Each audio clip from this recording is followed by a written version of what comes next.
In the quiet sanctity of the monastery, where the chants of the devoted echoed through the stone halls, Sister Mary found solace. She had sought refuge here, seeking shelter from a storm of fear and desperation that had consumed her life. But Sister Mary carried a secret heavy in her heart, a secret she concealed beneath her humble robes, a secret that threatened to unravel the fragile peace she had found within the monastery's walls. For Sister Mary was not merely a devoted nun, she was a mother, carrying a child within her womb, a child conceived in love but hidden from the world, concealed even from her fellow sisters. Each day was a struggle, as she masked the telltale signs of her pregnancy with layers of cloth and layers of lies. She feared the judgment of her sisters, feared the repercussions of her clandestine affair with a man whose name she dared not speak. But as her belly swelled with the growing life inside her, so too did her fear.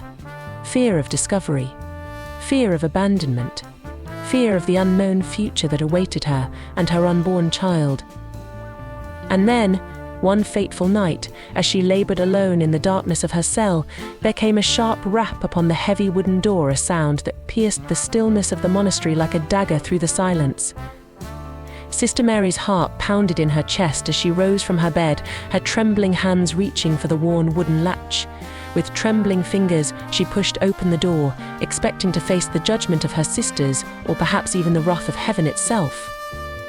But it was not her fellow nuns who stood before her. It was a priest, his face etched with concern as he gazed upon Sister Mary with eyes filled with compassion. "Sister Mary," he said softly, "you have a visitor." "A visitor?" Panic surged through her veins as she struggled to comprehend the meaning of his words. Who could possibly seek her out in this remote corner of the world? Who could know her secret, her shame? With a sense of dread that threatened to consume her, Sister Mary followed the priest through the winding corridors of the monastery, her heart pounding in her chest like a drumbeat of doom.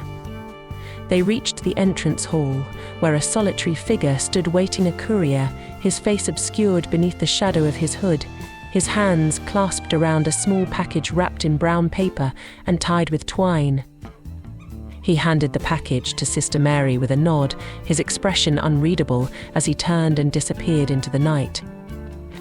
Trembling, Sister Mary tore open the package, her heart pounding in her chest like a caged bird desperate for freedom.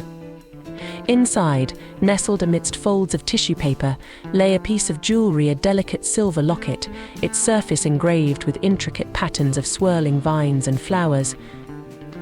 And beneath the locket lay a note written in a hand she knew all too well, a hand stained with the blood of her past.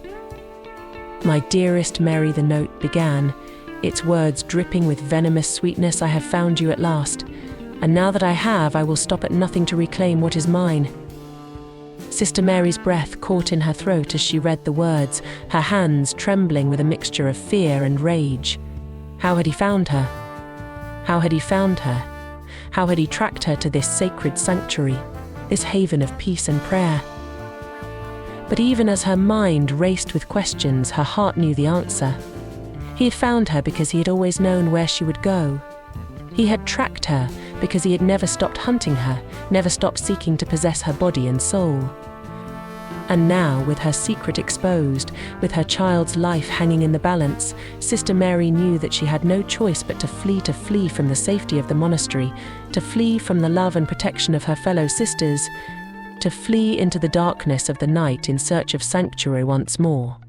But as she stepped out into the cold embrace of the night, her arms wrapped protectively around her swollen belly, Sister Mary knew that she was not alone, that somewhere out there, amidst the shadows and the silence, lay a family waiting to embrace her child with open arms, to shelter it from the storm that raged outside, to love it as their own.